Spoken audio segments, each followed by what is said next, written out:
Oi, oi, oi, testando. Só um segundo, deixa eu testar tudo aqui, pessoal.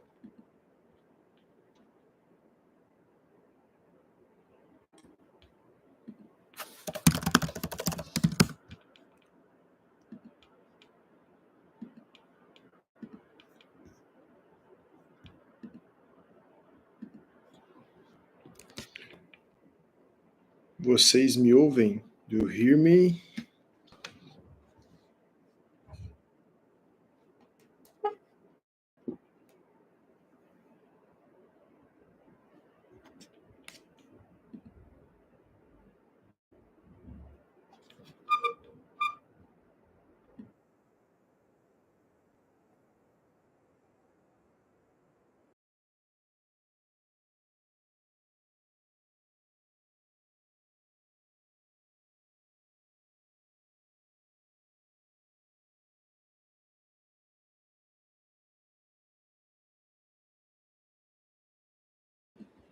Hi, Tobui. Can you hear me right? Is the audio good enough? Looks like there's some delay on the streaming.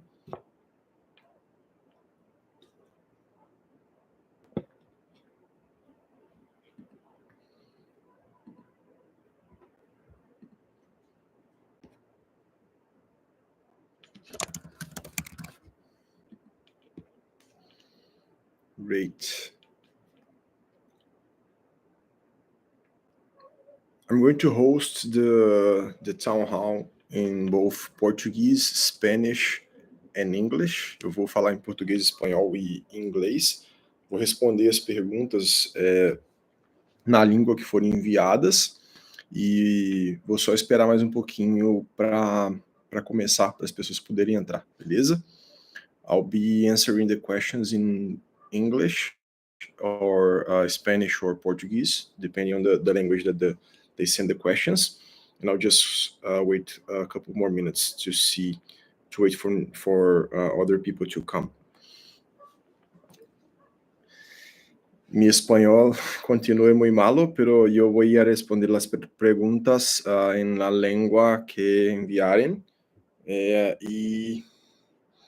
Y yo usaré, pienso que inglés o portugués como default.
Why don't I say on X? You mean to open a space on X, Tobui?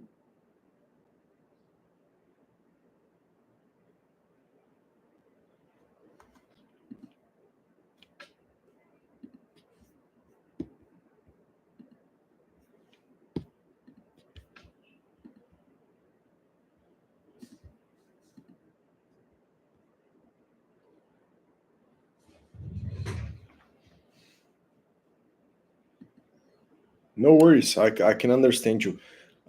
This town hall is focused only on DUX community, so that's why we're speaking only on Discord and on Telegram,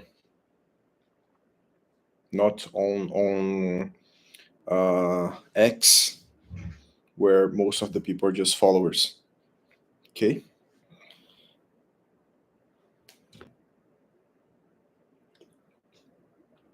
just wait one more minute to see if more people join in.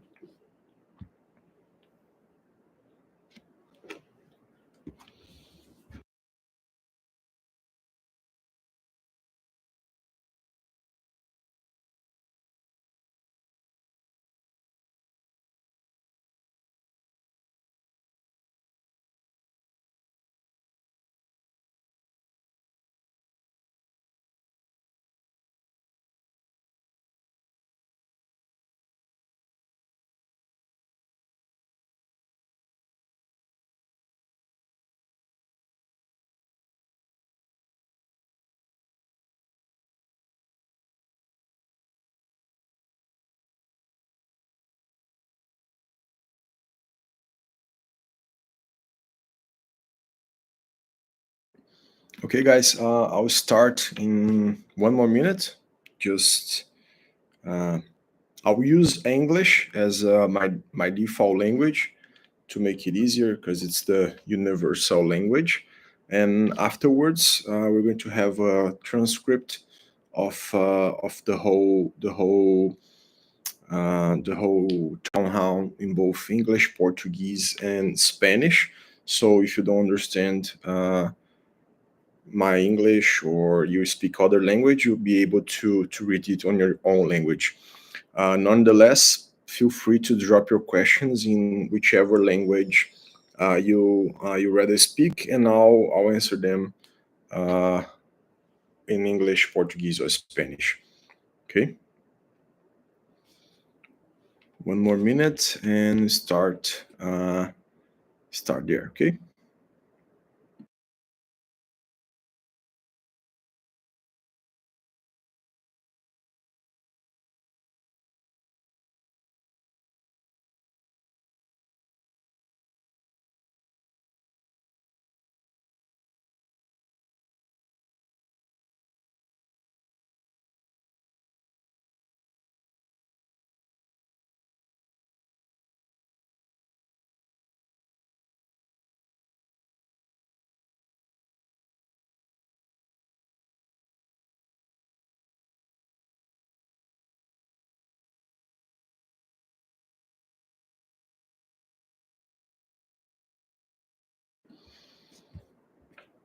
I will start.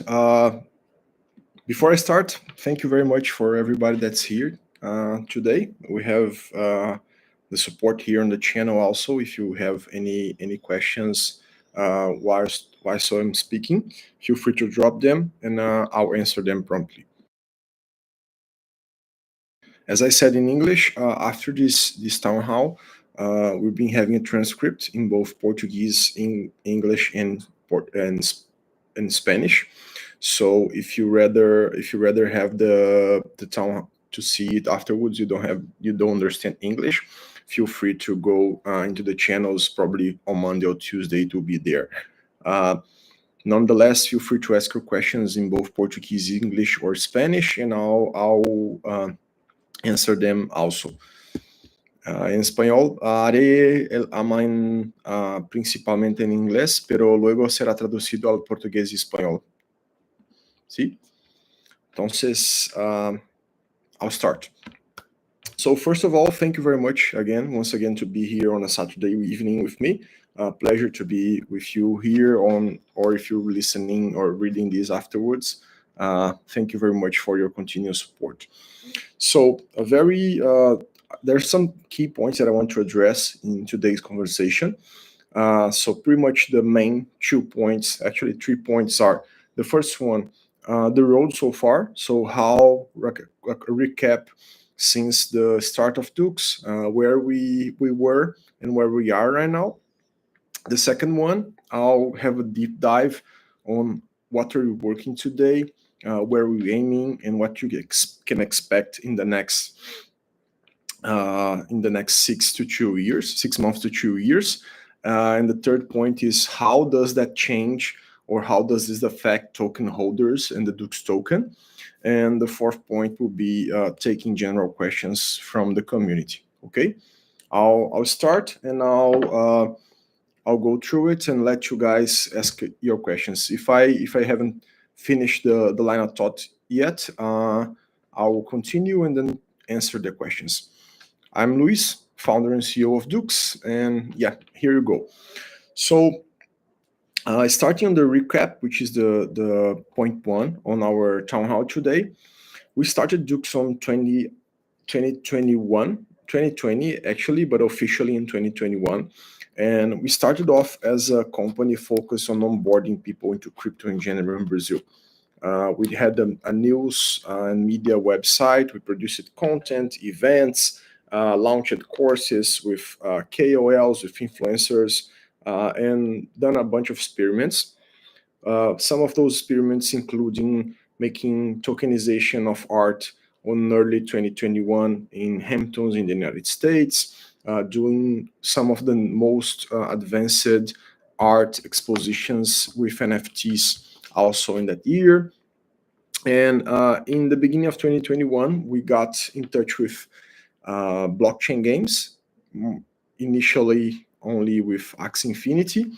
And we started studying that and going through, try to understand and grasp what the movement was all about, and started owning our own scholarships for Axie Infinity. In 3 months, pretty much had almost 2,000 active players, and we grew the company for over 50 people working at the same time. That's the beginning of our work and probably where you know us from the Web3 gaming industry. And throughout that year, we got invested by Animoca Brands, by Old Fashioned Research, Magnus Capital, Dot, and other funds. And it was a pretty crazy time until we got the launchpad on Bit2Me, where a lot of the token holders purchased their first position, and did the launchpad on Bit2Me. And we had a delay on launching the token. The market conditions was pretty bad at the moment.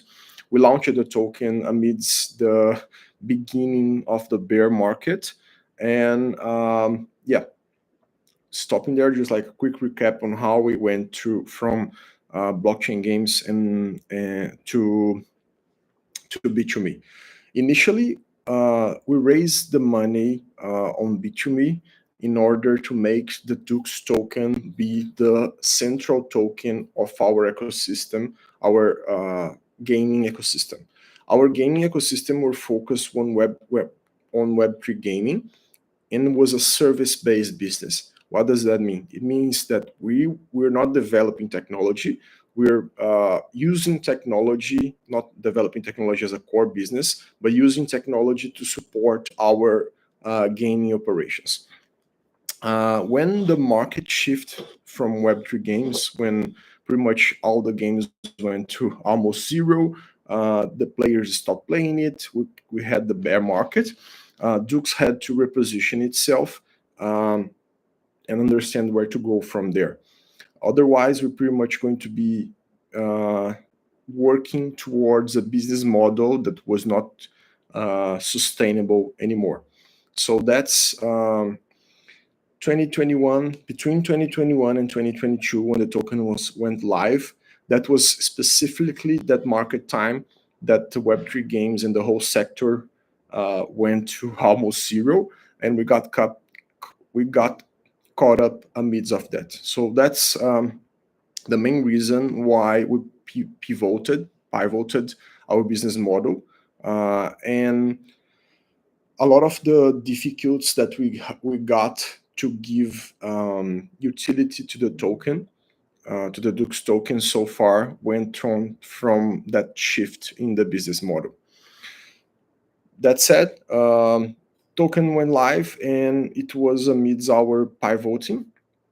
The whole market went to almost zero. We have a lot of difficulties scaling up a blockchain-based startup amidst a bear market. It was a pretty tough time. We had to shift from the service-based business model to a tech-based business model. So we had to let go of a lot of our employees at the time. The community, we didn't have anything any games or anything going on to keep the community alive and keep perpetuating the same business model.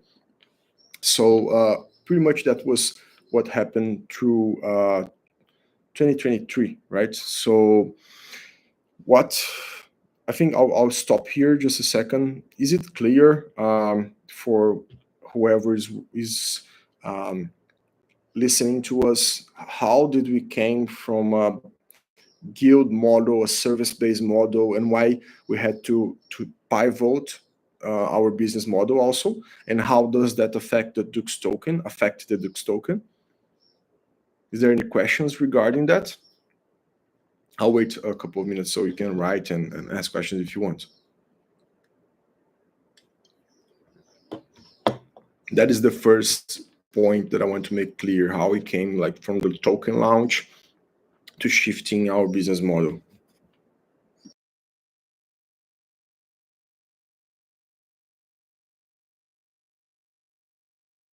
No questions? All good there? Why the limit on B2Me? I'll get to that. I'll get to that in more time in the conversation, okay? Okay, so coming from that, it was the start of 2023, and we're shifting our business model. So we had to let go of everybody. The business model where the token was launched didn't make sense anymore. We couldn't develop any further utility. We have a brief time where we contracted a third-party company to build a platform, and the platform was focused on engage to earn or X to earn model. It was a test for us, which was pretty much a company could go there and put missions and exchange the execution of those missions to the native token. We tried that for some time, but it didn't solve the first problem on blockchain, which is the usability. It still had a lot of trouble to get companies and people to use the platform.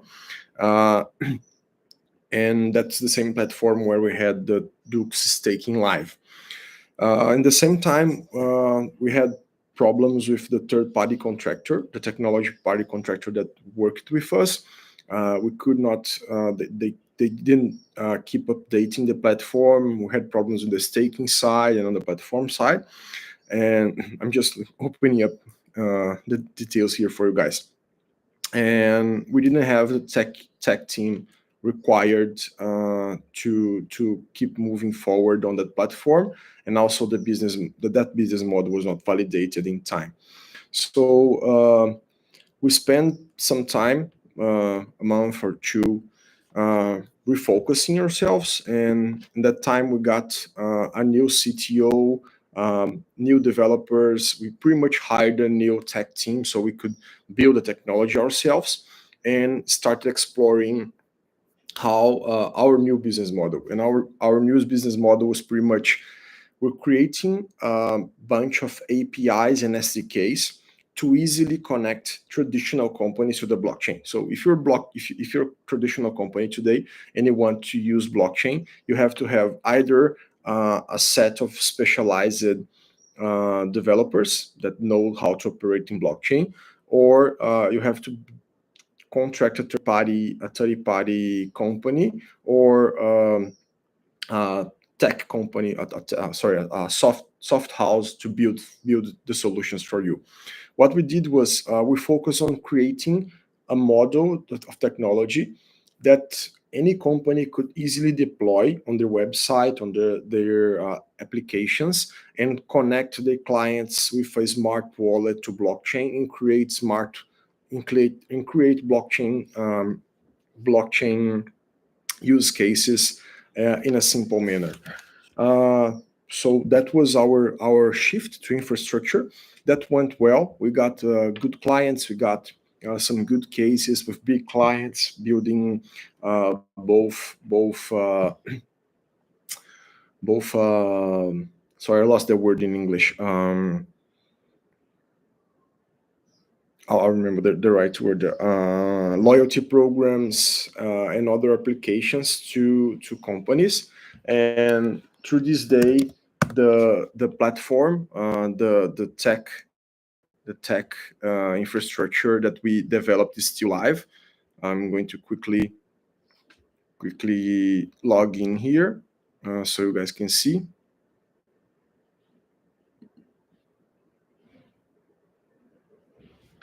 Now share my screen in a second. So if you go to idux.me and create your own user, you can pretty much create your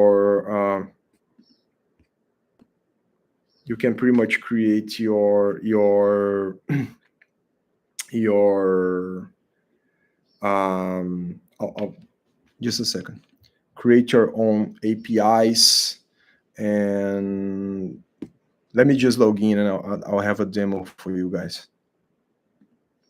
Just a second.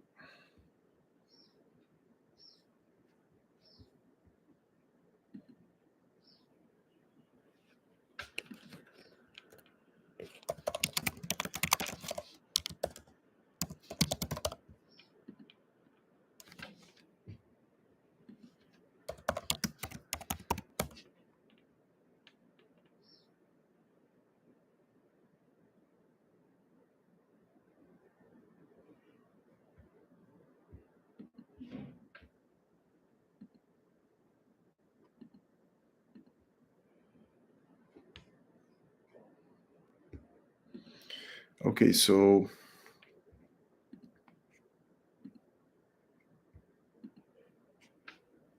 I'll quickly show it to you.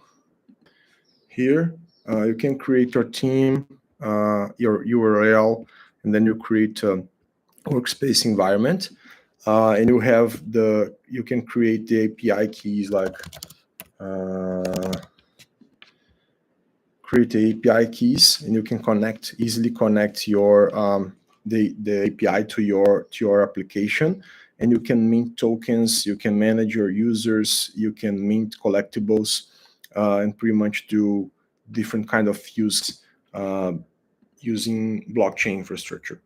So that we built that and we traction that to a bunch of companies. It went well, and I'm going to just have a pause there so you guys can ask questions. Is that clear how we shifted from a service-based gaming guild company to an infrastructure company?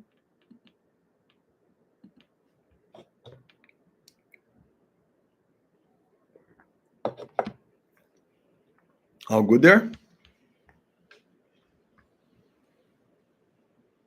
Okay, no questions. I'll keep going. And what happened with that and where we are now? So we got a lot of traction in a specific segment of the market, which is the creator segment. By creator, I mean influencers, content producers, artists, writers, sportsmen, and actors and actresses. We got a lot of traction, a lot of contacts, a lot of clients coming from that segment, and that segment has a specific sorry, just a second, guys. Specific needs that we didn't anticipate, which is if you take like a big influencer, a very big influencer, he can have, or he can have like tens of millions of followers. They don't have a website. They can't. They usually don't have a website, or they don't have like the technology. And without that basic technology, we couldn't provide them with the APIs in our technology.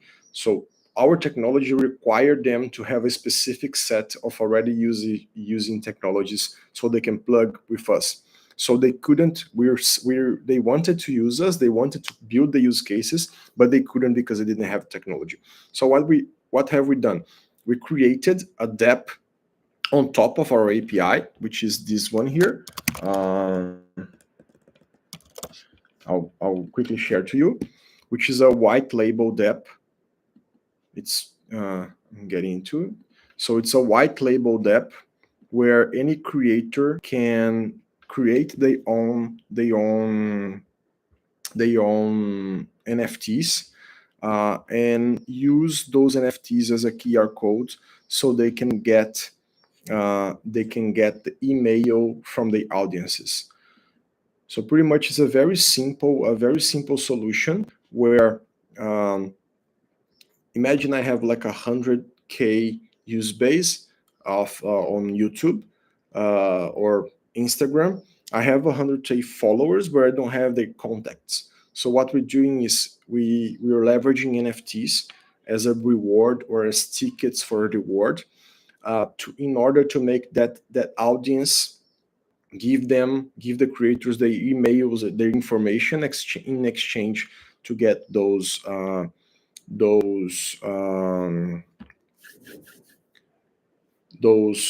NFTs, those collectibles, and participate in that dynamic.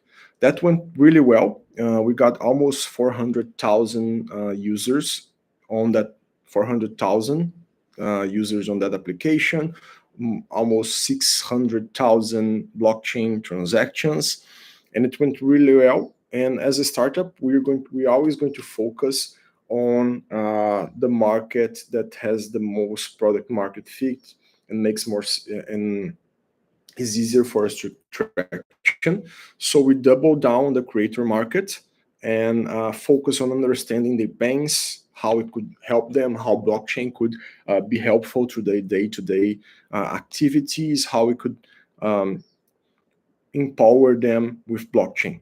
Okay, so that's where we are now, and I'll share my screen again and explain to you guys what DUX is building now. Okay, I'll leave 2 minutes for you to take questions, or if there's anything you want to further know, and then I'll share my screen with our new work presentation.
I'm sharing one of the clients' white label dApp, so you guys can have a look.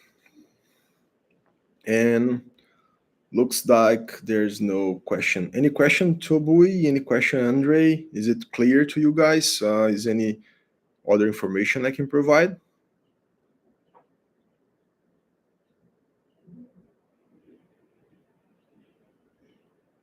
Nope. Okay. I'll continue on, and I'll share my screen. We're probably not going to put this live is not going to be screened for everyone. We're just making a TLDR on it, and I won't show it to people that are not in the live. So you get this on first hand. Just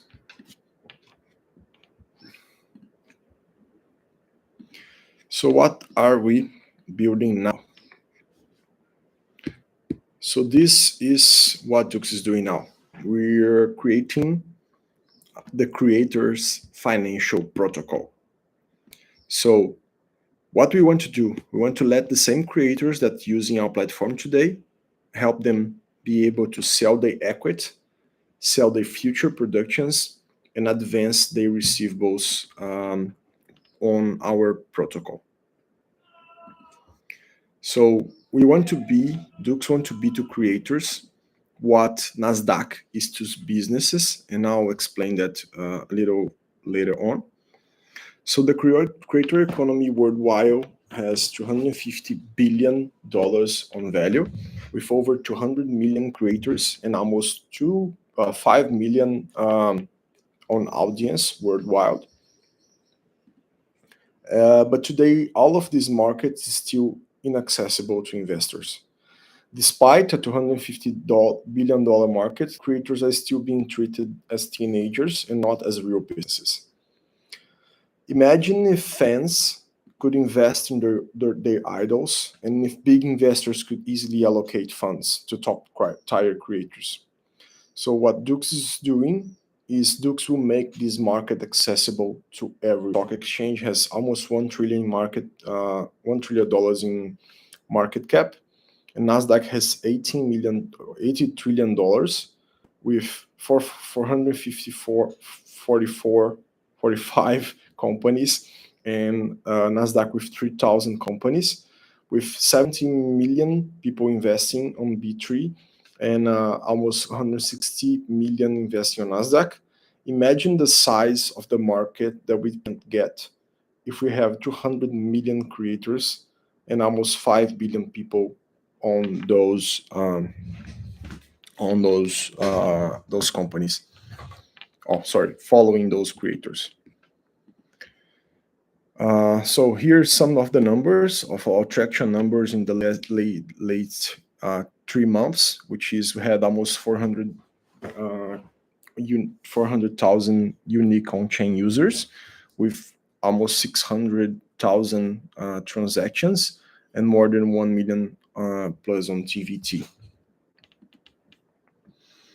Today we have signed contracts with almost 70K creators coming from streamers, Taiwan KOLs, musicians, and agencies.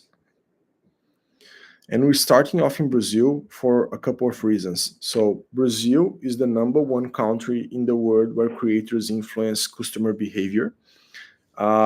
If you consider, researches show that 75% of investors have invested based on YouTube channels. 10% of the top 500 creators in the world are Brazilians.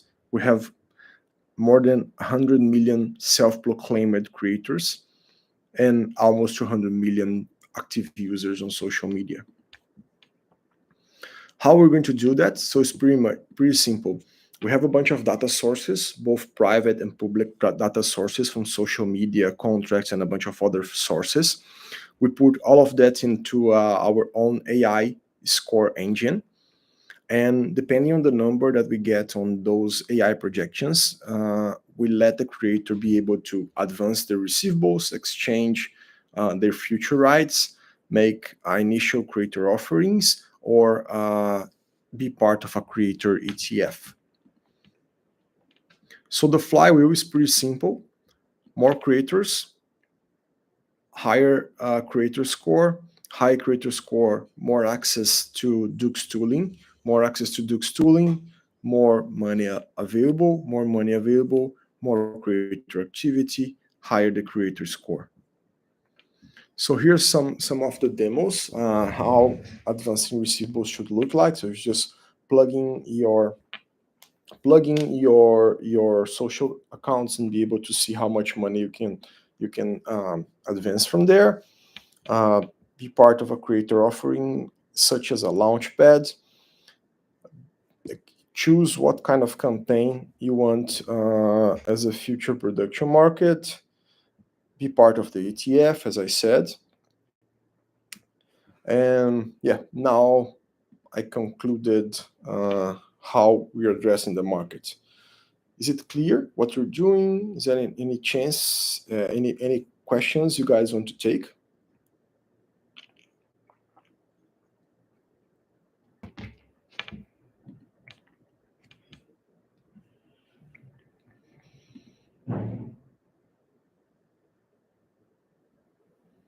Any questions? Please feel free, guys. Just drop them in the chat.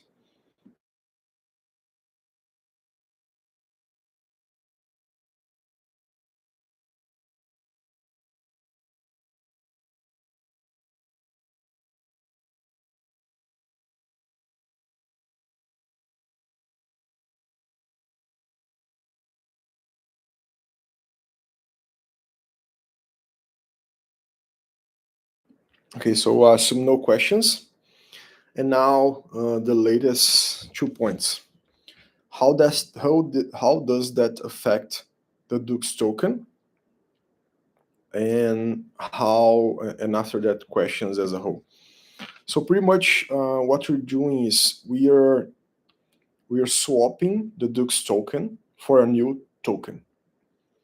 We haven't disclosure what the parity is going to be yet, but pretty much we're going to have a snapshot of the investors of the DUX token, the holders of the DUX token, both on Sexes and on their personal wallets, and we're going to define a percentage. Um,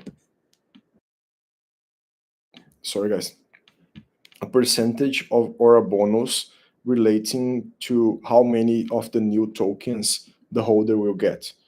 We have 100% of the community in mind with that. So both the early investors and the community will probably have bonuses on the value that they paid for the token. So you guys going to get more tokens with more value than you have purchased. And we don't have the details of that yet, but we're going to be swapping the token between the new token, between the DUX token and the new token. That's pretty much it. We're going to make a token that's better, well designed, delivers value to both stakeholders, including investors, the creators, and potential users of the platform. And be something that you guys won't need to be worried about. It's going to be automatically airdropped, or it will be an easy process to swap them. And this swap should happen in some time in the next months. The details shall come in the next 1 to 2 months with every detail. And yeah, that's pretty much it. We're going to have more conversations to make sure that all the community, all the holders are comfortable and happy with this token swap, and how we're going to be working that out throughout the months to come. Questions? Now I'll be open to questions regarding past, present, token, swap, and anything that you guys want to address directly with me.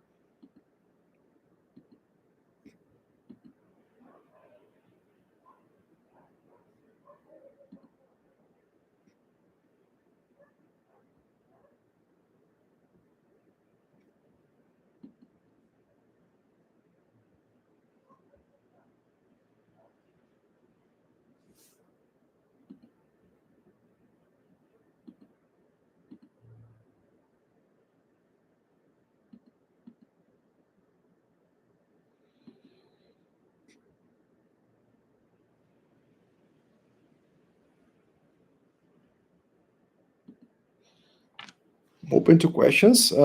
If there is none, we can always put the TLDR on the groups and wait for questions coming afterwards.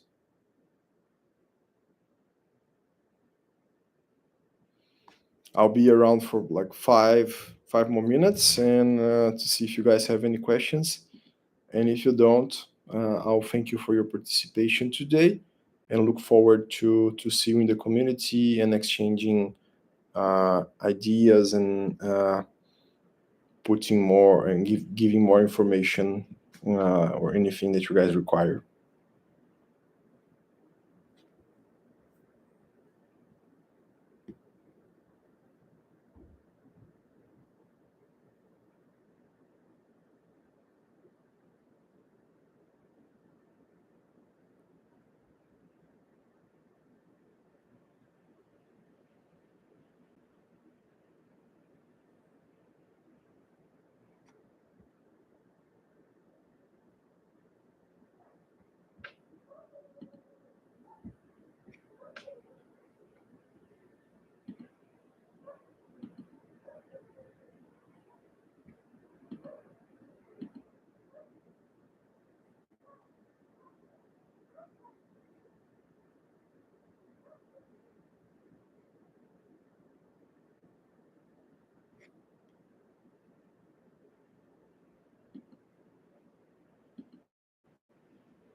Well, I assume nobody has any kind of questions.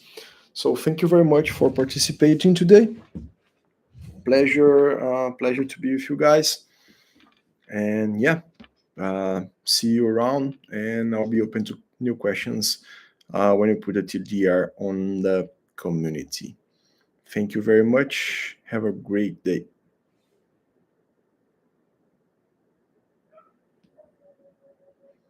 Okay, I just saw here. Tubui, do you have any issue with MXC? We don't have issues with MXC. MXC requires um, three thresholds to be able to keep the tokens listed there. That's up to their decision. The first one is the amount of holders, which we have enough holders. That's a checkbox. The amount of value that those holders hold, we also got that checked. And the amount of trading volume for the token on a specific period of time. They require a minimum of 50K daily volume for the token.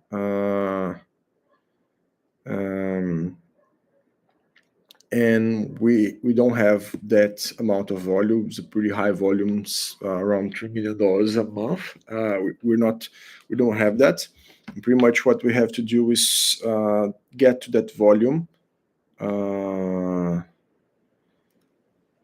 until the next 20 days. And yeah, as we're swapping the token, we're still going to speak to them on how we can do that, considering the token is still live and going to swap that.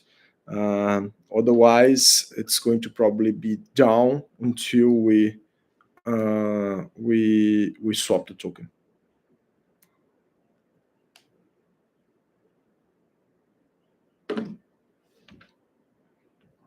Was I clear, Tobui?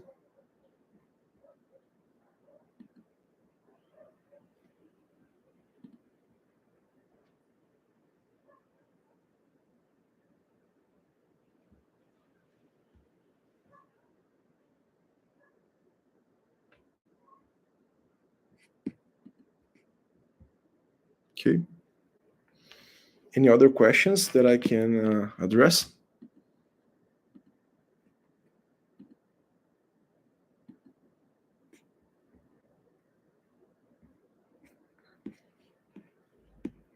I'll wait a couple more minutes to see if there's any questions.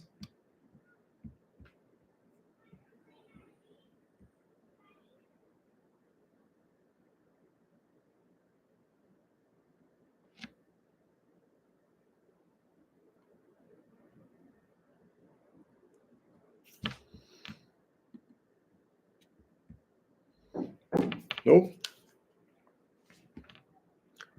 Let me just check here if there's any other questions anywhere else.